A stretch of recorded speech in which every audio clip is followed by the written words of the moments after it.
Welcome to the world of marketing. I'm Tom Foster, and today I'm thrilled to bring you a conversation with one of our most successful clients, a physician who's not just transforming lives through cutting edge medicine, but also building a thriving practice that attracts patients from across the country.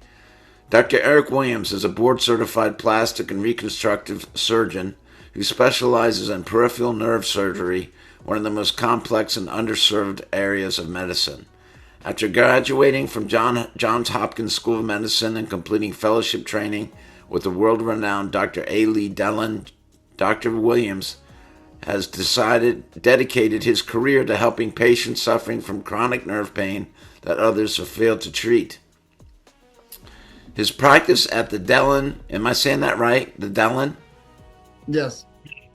The Dellen Institute for Peripheral Nerve Surgery represents exactly what we mean by a perfect practice. Highly specialized expertise, exceptional patient outcomes, and strategic marketing that brings in the right patients.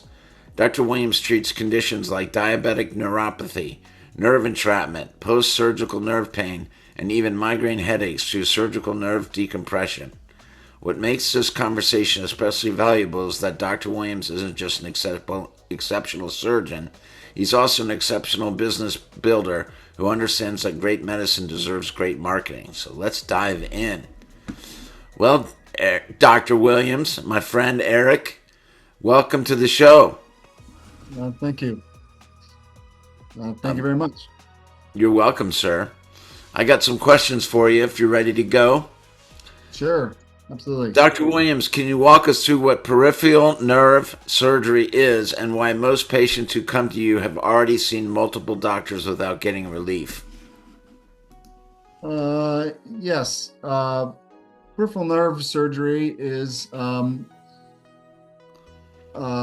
basically surgery on the nervous system outside of the spinal cord and brain, which arguably is actually a lot more complicated than what we do. But I'll take the positive press. So as a plastic surgeon, we have some training through our residency program and training in peripheral nerve, which is the management of nerve injuries and nerve pathology outside of the spinal cord and outside of the brain. And that is through mostly hand surgery and soft tissue trauma. As a plastic surgeon, you're trained in a number of different areas, ranging from cosmetic surgery to reconstructive surgery. Reconstructive surgery is the rebuilding of something that used to be normal but is now taken away. And so people who have injuries, whether it be soft tissue injuries or things of that nature, often will have nerve injuries that need to be treated. Orthopedic surgery, though this is a gross generalization, it's not always true.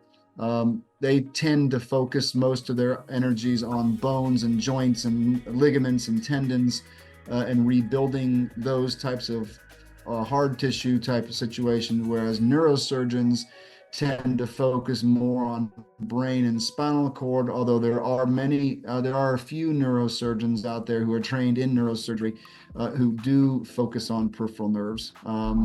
So there are a few, but they tend to, for most part, favor working on the brain and working on the spinal cord. And then general surgeons tend to operate in the body. So plastic surgeons, who by definition sort of tend to work in all over the body, treating soft tissue wounds and injuries, really coming out of war and trauma and things of that nature, really became sort of the group that was more of the go-to to fix these nerve injuries. And then that birthed this specialty recently in the last few years, maybe in the last 15 years, 20 years or so, of really focusing on peripheral nerve surgery. And as we specialize in medicine, it may not be surprising 20 years from now, you may have the right foot surgeon versus a left foot surgeon because, who knows, it's so complicated. The right foot is so much different than the left foot. But right now we don't have that. But we are trending toward the surgeon who really focuses on the peripheral nervous system. And so I'm been fortunate to be one of those folks who have sort of been on the early rise of that. We've had, of course, the fathers and forefathers of peripheral nerve surgery who did that years ago, but for the most part, it's becoming more widely accepted that that is a reasonable place to focus your energies on. And so I focus mostly on nerve entrapments. You can think of like carpal tunnel syndrome as the most common. But there are so many hand surgeons, either an orthopedic trained hand surgeon that go through an orthopedic surgery residency, then train in hand surgery, or plastic surgery trained surgeons who then go into hand surgery. There's so many of those out there right now. Um, Still not enough to take care of everyone in the United States, but there are so many hand surgeons there. They do a lot of the upper extremity work. So they do a lot of the carpal tunnel and the cubital tunnel at the elbow, a mangled hand, a brachial plexus injury where the nerve roots come out of your neck and they're injured in your neck and your shoulder. And so my practice as a private practitioner has been to focus on the peripheral nervous system in other places mostly. And you mentioned many of them. Some is the lower extremity is one of my more common areas. And again, basically from the toes to the buttock. Also in the body, the sort of the trunk of the body, the chest, the abdominal wall, the groin area. And I also do some work on the back of the head in the occipital region for headaches and in the frontal region for headaches. And so we're basically focusing on nerve entrapments, nerve injuries that happen from fractures or um, uh, wounds and situations like that.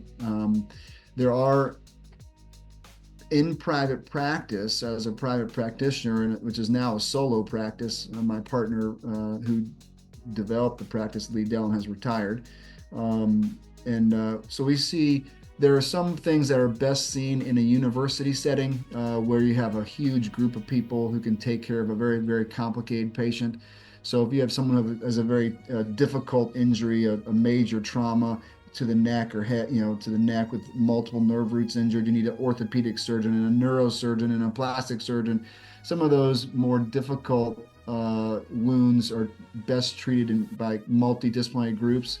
So at this point in my practice, we tend to focus on more of the chronic wound, the chronic patient, with patients who've had pain for years, as opposed to I have a bleeding wound and my neck is open and please sew my nerves together. We have wonderful physicians in town who do those types of procedures, usually at a university setting, usually at a trauma type setting. But I tend to see the patients who have basically been around the block and have more limited, more directed issues, not always, but frequently. And so we do a lot of lower extremity work, and I can list a few of those things if you want to know what they are. But Okay, so tell us about a patient who came to you after years of suffering, someone who'd been told nothing can be done. What was their journey and what was possible once they found the right specialist? well, that's actually most of my patients, not all of them, but we do have, thankfully, some good referral sources now that if they recognize something relatively early on, and when I mean early on, I mean, after 6 months to a year of sort of suffering and not improving, we'll see a number of patients, but it is not unusual for us to have patients who have been having chronic pain issues for up to 30 years. We don't prefer to see those patients because it's hard to fix, right? It's not like we're God's gift to earth, just that we're so bright that we do that, but it's more of a different mindset. And You're one, so this is humble. one, yeah, well, it's true. I mean, it is a different mindset. So, I mean, here's just an example. This is my favorite patient. That it was just I was in the right place at the right time with a tiny bit of curiosity. I had a patient who came to my office who had literally 30 years of pain. 30 years. He'd been suffering with the same situation, pain in the front of his thigh, right on the front of the top of his thigh, right in the middle of his leg, that sort of radiated down his leg and was just intense, like someone stabbed a knife. And he had seen, orthopedic surgeons, and he'd seen plastic surgeons, he's seen pain management, he's seen neurologists for 30 years. He had a spinal cord stimulator placed, which is a stimulator placed in your spinal cord with wire and electricity to try to trick your brain and your spinal cord into not hurting in your leg. It didn't work at all.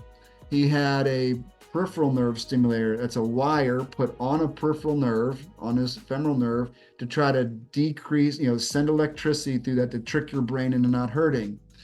But he walked in my door one day and he put his finger right where it hurt. And he had x-rays, he'd had CT scans, he'd had MRIs, and for whatever reason, nothing showed up. And he walked in my office one day and he said, this is my pain, it's right here. I said, well, it sounds like a nerve. I mean, it smells like a nerve. I had an ultrasound. I'd trained in using an ultrasound. I took several courses years ago, and I use it a lot every day in my practice. And he literally just pointed to the spot right on his thigh, says it hurts. And I used my ultrasound, and I kid you not, in 30 seconds, we identified he had a little tumor the size of a jelly bean. I originally thought it was a neuroma, a nerve injury, which is a neuroma is the nerve that's injured, it sprouts and forms a little bulb. But I thought it could possibly be a nerve tumor that is particularly painful, called a glomus tumor. And I looked at the guy and I said, I think we figured out why you have pain. And in that very next moment, I put a nerve block in just above where that nerve was. His pain completely went away. And we looked at each other and we said, did that just happen? And he said, yeah, this has happened. And so we took him to the operating room. We opened him up, took out this little tumor about the size of a jelly bean, and his pain is completely gone. Wow, good for you. That was just one of these serendipitous things. It's not usually that dramatic. And we wrote a paper about it. We actually wrote a little, because these things are rare, but they do happen. And with all the imaging studies and all the other doctors, I just don't know why someone else didn't, use an ultrasound on it and just say, let me see what it hurts. But it was just a serendipitous connection of all these different situations and a mindset as a peripheral nerve surgeon that pain comes from a nerve. And if we can identify a nerve that goes to the spot of pain, in some circumstances, we can treat that. And we can find out if it's a pinched nerve that causes pain. Is it a cut nerve that causes pain? Or is there truly a nerve that we can put a nerve stimulator on that will stop causing the pain? And so we just so used to doing those types of things. And another good example of a patient I really have enjoyed that I had, again, it's another way of thinking. It's just totally different training. You would not want to come to me as a dermatologist, because I would look at you and say, well, what's wrong with that? I mean, yeah, it's a brown spot. So what? Deal with it. Well, it might be a melanoma, and how do you want to treat that melanoma? Do you do it X, Y, Z, and things of that nature? So it's not that one physician is better than another physician. It's that one physician may have a little different training. Now, there are certainly good and bad physicians, but at the same time, I want to emphasize more of the training situation, because you asked me, well, let me tell you about this next person. So another person, and again, almost every patient's like this, so I apologize, but a patient came to me with pain from their thigh, all the way from their low back and thigh, all the way to their leg. And that looks like sciatica. Okay, it looks like you threw your back out, you pinched a nerve in your back, and now you have pain from your spine. And so it is appropriate for that patient to go see a spine surgeon, a spine team, a pain management team, that is an anesthesia pain management group because, heck, I have a back injury. I have this pain that goes all the way down my leg. And they did. They appropriately did that. They looked at this patient. They said, "You have nothing wrong with you. The back looks perfectly normal. Your back is fine. You have a back of a 30-year-old. There's no herniated disc. There's nothing there. And yet the outside of her thigh, and they're looking at the patient saying, "You're perfectly normal." And she's like, "I'm not perfectly normal. I have horrible pain and I'm on drugs and I want to get off them and I can't live my life like this." And yet they sort of looked at the patient and said, "There's nothing wrong with your back. We can't help you because again, that's my area of training. That's my area of expertise. And that's what we understand." Okay. So somehow she got our information, probably from our website information that we've been working on for years. And when we examined her, we said, as a peripheral nerve surgeon, I can't tell you if your back is better or not. I mean, I can tell you what the x-ray says, I can tell you what the report says, but you've already seen 2 or 3 back people. So I then look from my lens, I put my glasses on and say, well, how can I explain this pain in most of this patient's leg from a peripheral nerve standpoint? And so we're looking for, and when I say peripheral nerves are like wires, right? So one wire goes to the kitchen, one wire goes to the bedroom, one wire goes to the bathroom, and we know pretty much where those wires go.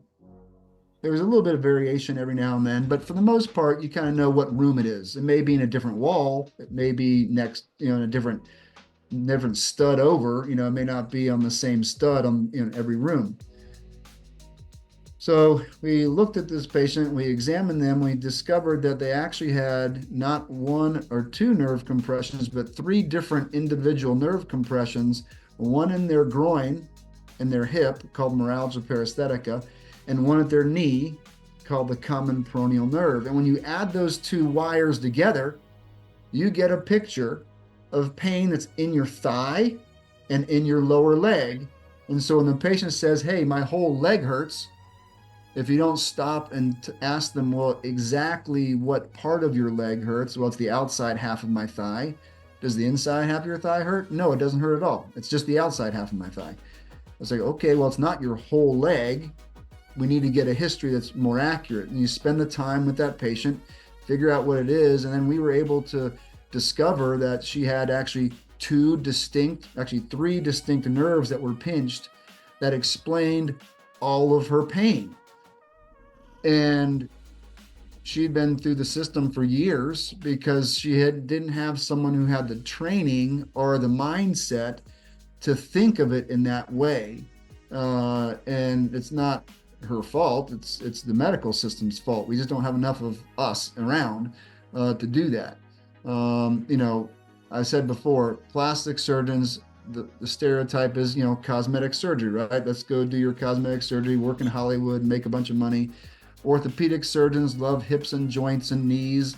We need those people. We got a lot of them in the country, but they don't want to deal with nerves. They want to deal with bones. And the neurosurgeons, they want to go with the spine fusions and the brain tumors and things of that nature, because that's where all the money is. And so it leaves a very small world of peripheral nerve surgeons who actually like the field of peripheral nerve surgery, who want to deal with it, who want to focus their mindset on that area. So Got it. hopefully that answers your question a little bit. It does. And your twin brother's a plastic surgeon, right? Yeah. So my identical twin brother, Christopher or Chris, he is in Denver, Aurora, and he chose a slightly different pathway. He is a breast reconstruction surgeon. He does do a little bit of nerve work when you're reconstructing the breast. In the past 10 years or so, there's been an increased desire for women who are having a mastectomy, which means you take the breast off and you throw it away for breast cancer. You want to rebuild that breast so you look and feel like a woman again. And not that breasts define what a woman, please don't get me wrong. That's not what I'm saying. But many women would like to have a breast reconstructed. And so he is an expert at taking that tissue from your tummy or tissue from some other part of your body or a breast implant of some sort and rebuilding those. But one of the complaints that women often have is it doesn't feel, I mean, it looks like a breast, but it doesn't feel like a breast. I don't feel it, it just feels like a cold thing on my chest. And so the breast reconstructive surgeons of the country are trying to figure out how do you make it feel more like a real breast so that the woman feels more integrated and they feel like less of them have been taken away. And that's been a very important discovery in the last 20 years. And so now they're trying to reinnervate that breast, meaning they're trying to put the nerve endings back from your chest wall into the breast so that you now will have something that feels to the woman, actually feels when they're touched, it feels like a breast. Wow. And that's sort of the state of the art of that right now in 2025. So he works in that realm, doing a lot of breast reconstruction after cancer. Is his what he likes to do for his living. Very good. When you first started your practice, what were your biggest challenges in reaching patients who desperately needed your help but didn't know you existed? So that actually still is the biggest question we have today. And but you guys have helped us tremendously in breaking through a huge area of that. So, but as we first started out, Lee Dellen is my mentor. He is one of undisputedly one of the fathers. There are many fathers and mothers of peripheral nerve surgery, but A. Lee Dellen is one of them, and he had done all the hard work for me. Not all the hard work. He'd done much of the hard work because he really pioneered a lot of the things that we currently do in the world of peripheral nerve surgery that I have done. Talking about, why in the world would you take out nerves to a knee joint when you have pain after knee surgery? Well, that's a great question. So he had discovered that there are patients out there, thousands and thousands of them, probably hundreds of thousands, who have their total knee joint replaced. Okay, so hey, I'm 55, 65, 75 years old. I need my knee replaced. I'm going to have my knee replaced. I'm going to feel so much better after I'm done. And that's true. Knee replacement is one of the most successful procedures out there. But if there are, just say, 2 million people a year having a knee replacement, and there's a 3% rate of people having severe chronic pain, 3% of 3 million, that's a lot. Okay, that's a lot of patients out there who are having severe chronic pain. And he pioneered an operation to find the nerve endings that go into the knee joint, and we can take those nerve endings out. So how do you get that information to patients? For years and years and years, and still is the gold standard, is to write a paper, to present it at medical meetings, present it to your colleagues, present it to orthopedic surgeons and others. But one of the things that we've discovered over the past 20 years is that that's really hard to do. And because some medical professionals are taught in a different way with a totally different mindset. So for instance, that patient with pain management that patient with orthopedics is now going to be probably referred to pain management. It's going to go to pain management. Why? Because we're going to manage your pain. We're going to give you pills. We're going to try a few other things. They might try a stimulator. They might try to burn something that's a nerve they've discovered, or something of that nature. And so that's been around for a lot longer than some of these procedures have. And so we've tried to speed up the education process by taking, but we continue to present papers at meetings. We continue to present papers at professional conferences, because that is the gold standard, right? We're trying to train physicians to do that, to recognize disease. But there's a growing trend, and it's becoming very, very important to teach the patient. And so the whole goal of what we've been trying to do is teach the patient, and through Foster is to essentially present information that has been discovered that the patient now has access to, not oh, I have to rely on a doctor to have heard Dr. Williams speak or Dr. Lee Dellen speak or someone else speak, 5 years ago, and now they're going to come refer patients, to us because that system is so slow. It takes 20 to 30 years for that system to build up, and we want to get the information out there faster and to the people who really want to make the decisions, i.e., the patient. And so we have helped do that by, informational videos, by testimonial videos, of course. So at first, the biggest challenge for me was I'm nobody. I just did a training. I'm going to rely on my mentor who made a name for himself. This is all, early in the internet days. So he did all the hard work. he did all the grunt slunt, the grunt work of, battling the enemy in the trenches. And then I got to be again, once I stayed with him for many, many years, I started receiving referrals.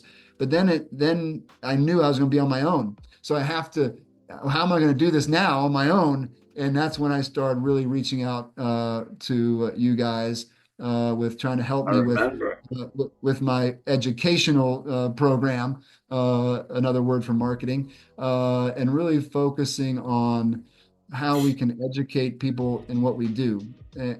And still to this very day, we have had a very difficult time educating some of our neurologists and our pain management colleagues, again, because they've been trained to think differently, and they've been trained to they have to make a living. So they have their own protocols and their own specialties and their own issues. And so if we, in our heart of hearts, think that we have a better product, well, it's not going to come from pain management because they think they have a better product. And so we have to, instead of rely on them, we need to go straight to the patient now and let them know there's at least other options and they can do what they can do to educate themselves. And so that's really one of the goals, is to try to educate. I hope that answers your question. Does. So what made you decide to partner with Foster Consulting, and what were you hoping to achieve that you couldn't do on your own? I was introduced to you guys from Rem Jackson, who is a business coach. I knew I was not able to run my practice at all by myself. I'm a physician, I'm a surgeon. I've spent, a number of years in training and medical school and 2 residencies and a fellowship, and 0 days, zero. Not one day of training on how to run a practice. Not one, not a single one. And so I felt it was wise. I, picked up some things from my mentor and tried to learn some things, but he had to learn the hard way too. He had he was been a physician for 40 years, and so I decided I'd reach out to a medical practice coach to help me sort of learn how to not learn the hard way, hopefully learn the easier way. And he had strongly recommended working with your team, and I trusted him, and we did. And I think I may have tried. I did. I tried working with a gentleman my previous partner had worked with. It wasn't growing me as much, and it was not independent. And so I was still under sort of, at that time in my practice, when I was practicing with Lee Dellen before he had retired, there wasn't much Eric Williams into it. It was more the Dellen Institute and Dr. Dellen. And so it was a little hard to break out a little bit. So I decided to become independent of that, find my own team to help me. That's when I got the business coach, Rem Jackson, and then he had recommended you guys, and so then I joined with you guys probably feels like 10 years ago or more. I know it's been a long time, buddy, and we thank you so much for the partnership. Yeah. You treat patients from all over the United States. How has your digital marketing strategy allowed you to build a national practice while still maintaining that personal, trusted physical physician patient relationship? Um, Fortunately, the world has shrunken, and it does blow my mind. I mean, I had a patient who came from Tasmania. I Wow. literally, I really, I sat, I said, are you joking? I mean, like, you're literally from Tasmania, like in Australia? He's like, yes. And that wouldn't have been possible without you guys. I mean, that wouldn't have been possible without the presence of the internet, without the presence of some of the material that your team, and when I say you guys, I mean your whole team. There's at least three or four of your team I've worked with on a regular basis, basically every month for years now. Just working on trying to focus and hone what the message we're trying to give, and what products, when I use the word product, I mean what procedures, what disease processes, what things am I good at treating? Do I enjoy treating? Do I think we have pretty good outcomes with? Um, uh, and then whatever magic you guys do behind the scenes, still have no idea what it is. I mean, the SEO optimization, the how you position my information out there in the internet, and all the computer guys out there will know more than I do about that. But again, my brain is not big enough to focus on all those things. I'll let you guys do it. um, that I think has been the main way that we have been able to have patients find us from all over the world. Majority of them, of course, are the East Coast, but then we have a very large number throughout the entire United States, even the West Coast. We have some that are finding us from Canada, and some who are finding us from other countries. We have some that come in from Europe, who've seen our work, and they may have heard of Lee Dellen. Again, he's been retired for about 5 years, but is a pretty active guy in the world. Knows everyone, knows everything, everyone in the country at this point of, his generation and the younger ones. So, but really, I think it's a strong presence, and the persistent work that goes in, and it's work. I just got off a meeting with your team this morning. What are we going to look at today, and what are we going to write about, and what message do you want to work on today? Very good. Well, and we thank you for that. And here's my next question. What's the most common misconception patients have about nerve pain or nerve surgery when they first contact your practice, and how does your educational content help overcome that? Uh, well, that would be a good question to ask the patients, but I think the goal, I think one of the misconceptions may be that we can help everything, which we absolutely cannot, unfortunately. I wish I could. Um, and I would hope that what we try to present in the information that's on my website is, at least the written information, of course, is that there are specific situations that we can help with. So let's just take an example. My knee hurts. Okay. This is an example. I had a knee replacement, doctor, and my knee hurts. Okay. I'll give you two examples. This will be one and a second one. Um, okay. So I am not an orthopedic surgeon. Okay. I cannot tell you if your knee joint is infected. I can't tell you if your knee joint is badly done. I can't look at the x-ray and go, man, that's an awesome looking x-ray, and it looks perfect. So I rely completely on the orthopedic surgery team, or a second opinion, and sometimes a third opinion, that there is absolutely nothing that can be done orthopedically to fix your knee. Like, it's a perfect looking knee joint. There's nothing. They did a perfect job, and they want that X-ray on their leg. Okay. So I can't tell that patient they need a knee replacement or a vision knee replacement. I I let them work up, and I try to explain to the patient, if you've never had this, you need to do this, this, and this. You need to get your knee joint evaluated by someone completely independent. completely, they don't know the person. They don't, it's a totally separate individual that sees this. They need to make sure it's not infected. However they do that, they got to make sure it's not infected. And, and you have to make sure it's not loose. It's not actually loose hardware falling out of your bones. And once you've done that, then you can come back and see me and I'll do some nerve blocks. And if those nerve blocks work, if they work, then we have a good situation where we might be able to help you. And so number one is expectations of what is an appropriate patient. They have to do these things first. I will say, however, that one of the misconceptions is that every patient after surgery does well.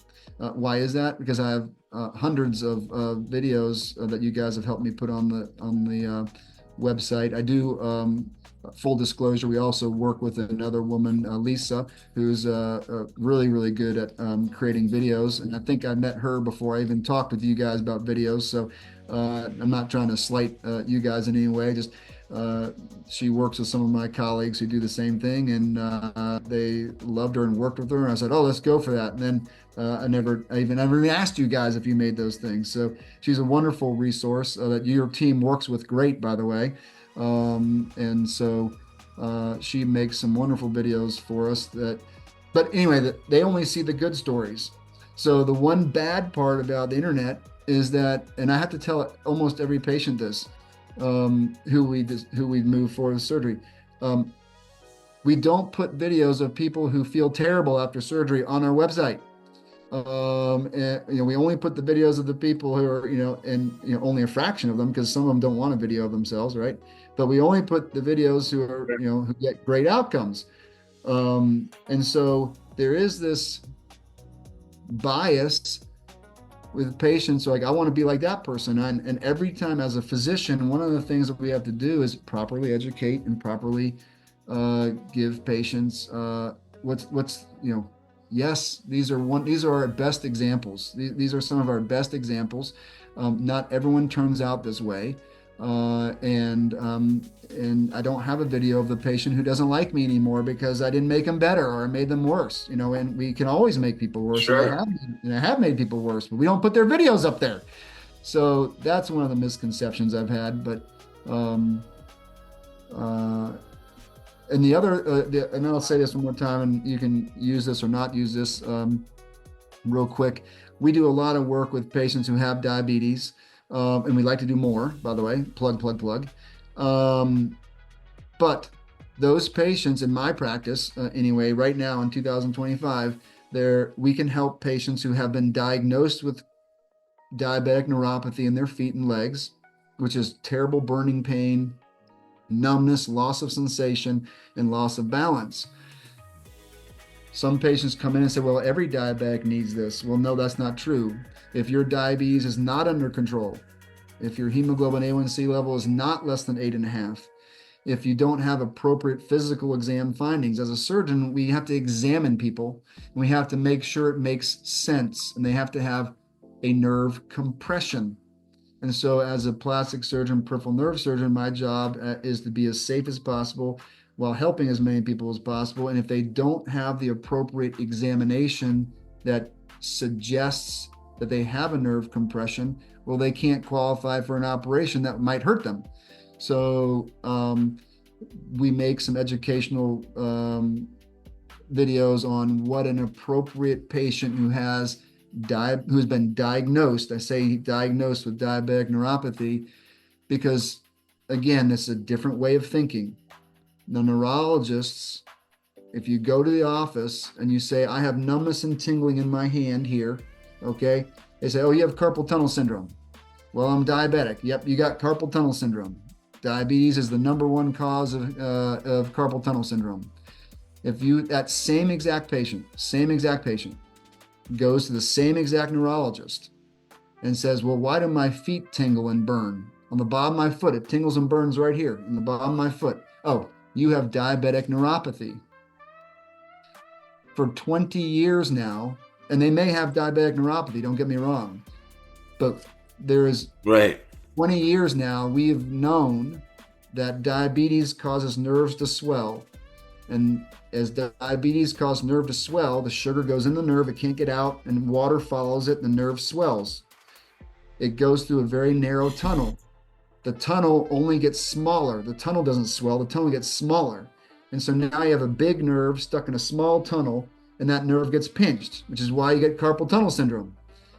It's exactly the same in the foot. Exactly the same. The nerve in the foot swells, it gets pinched. And while again, there are entire textbooks that are 4,000 pages long that talk about diabetic neuropathy, what I, as a peripheral nerve surgeon, can possibly help, not always, can possibly help is the patient who has a pinched nerve in the setting of well-controlled diabetes who have good blood flow. So one of the things on our website that we keep trying to write about is you need to have these three things, normal blood flow, you need to have a good blood sugar control, and XYZ. So we have managed patient expectations and educate patients. Yeah, that's great. So you don't are not dealing with a lot of people that you can't help. So you put a lot of that information on your website, which is great. Well, let's change courses a little bit. What do you you're married, you got 3 kids in college. What do you like to do for fun? I do like, there's a couple things I enjoy. I do enjoy hunting. I kind of call it more harvesting than hunting, but I we live out in the country now, in farmland, and so some of my neighbors have a fair amount of property, and we have a couple acres. And so I do some whitetail hunting. Unlike my brother-in-law who hunts that particular deer, Bubba we call him. I tend to be more generalist, and if they walk in front of me, I'll harvest them and put them in my freezer. I enjoy processing the animal and putting them up, and doing all the work, and doing that. And I love the outdoors, and enjoy mushrooms, actually, not the psychedelic mushrooms, but I one day was in my yard and I saw this interesting thing growing next to my driveway, and I'm like, what in the world is that? And I looked at it, and it turned out to be a morel mushroom, which is one of these choice edible wild mushrooms that everyone, if you're a forager, you're like, oh yes, it's a morel. And I was like, what in the world is this? I mean, I've heard of these things, but why is it growing in my yard? Like, that's weird. And then I started doing a little reading and started enjoying that. And it was also at a time when I was going through some challenges, and I, prayed the Lord, show me something that, is from you, and something that, just can be special between you and me, and other than my children, my wife, and those types of things. And I started seeing mushrooms everywhere, literally everywhere. Like, I saw this morel in my yard, and I started seeing these mushrooms that were absolutely gorgeous. I mean, they were bright red with bright yellow underneath them. And I started looking in my yard, and I started reading about them, and started learning a little bit about foraging mushrooms and things of that nature. And now I take a lot of pictures of them. I do more picture taking than anything else. And actually, one day, I kid you not, this is last year or 2 years ago, I found these, the strawberry shortcake mushroom, like, Luigi and whatever. They're fly agaricus. It's the actual psychedelic mushroom growing in my backyard. I mean, literally growing in my backyard. And I took pictures of it. I didn't take them and harvest them and eat them, but some people would. I didn't.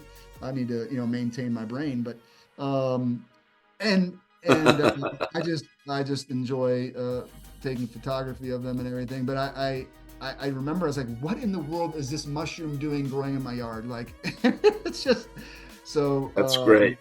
So I will sometimes grow some in the basement. They have these mushroom farms that you can order a block of mushroom spawn that you cut a hole in it, and oxygen gets in, and it forms, oyster mushrooms or whatever, lion's mane, or a couple other ones. So I've kind of enjoyed looking into the mushrooms and just going out and just taking photographs of small things. So those three things, keep me sane, is hunting with my buddies and looking for wild mushrooms and taking lots of pictures of very small things with my cell phone. So, like, and trying to hang out. Nice. So, um, So, looking ahead, what's your vision for growing your practice, and how is your partnership with Foster Consulting helping you get there? um, so that is a great question. I'm in solo practice right now, me, myself, and I. And as far as growing the practice would be concerned, the next stage would either be to add a practice like a physician's assistant or a nurse practitioner or ultimately maybe another physician. I have been thinking about that. I haven't made any decisions about it. I tried that a little while back and it didn't go as well as I wanted to. Had nothing to do with fosters at all whatsoever. And so right now, really growing my practice in 2026 is how do we get appropriate information to a patient so we don't waste their time? Because it's important. They're valuable. They come from all Right. over the Just like country. what you were saying, like So, how these things have to be wrong with your knee yeah. before you to help them. So, That's through content, the right kind of content for your website. yeah. So we're working on that.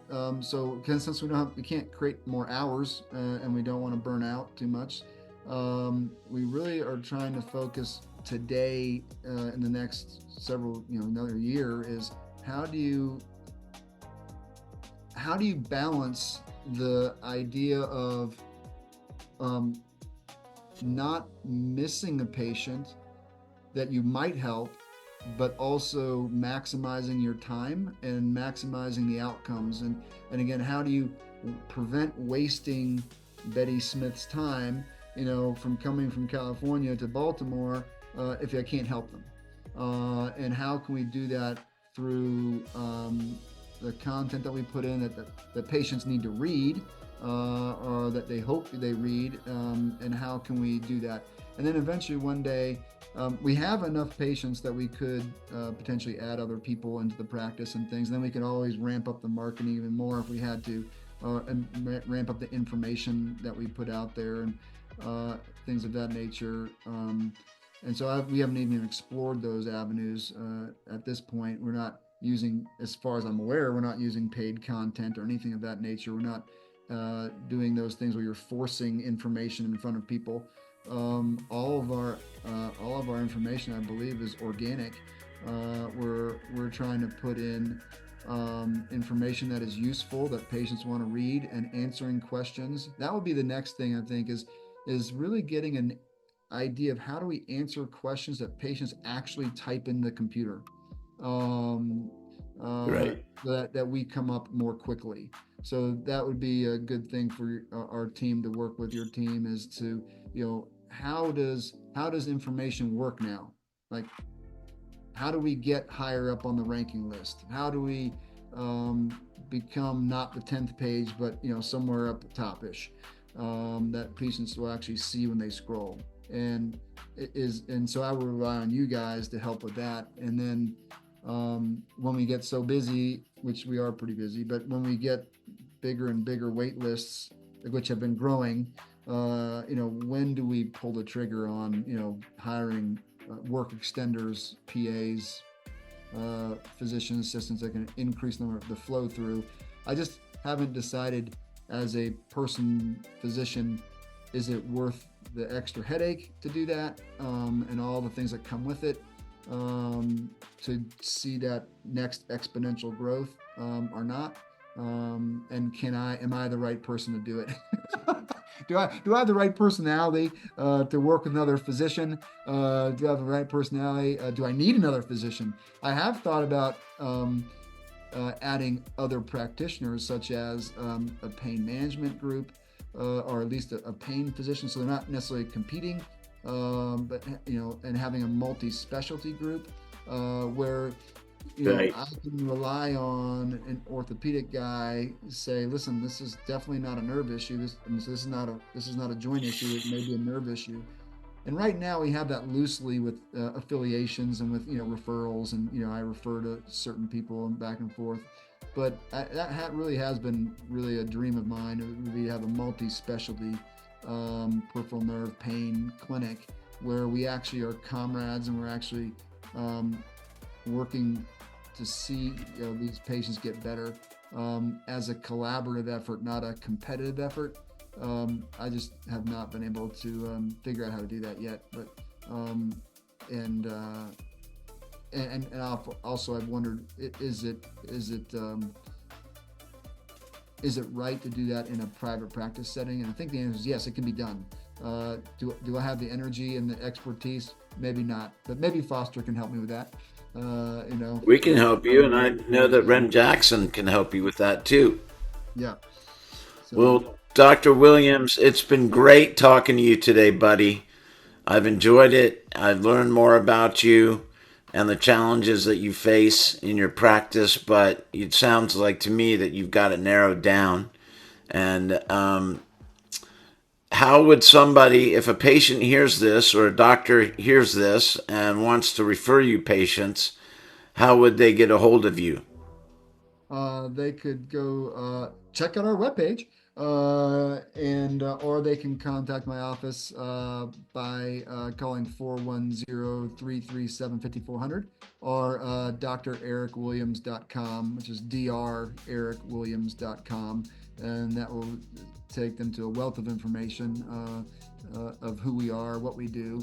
And you asked a question that I didn't answer, which is how do you not sacrifice uh, patient interaction?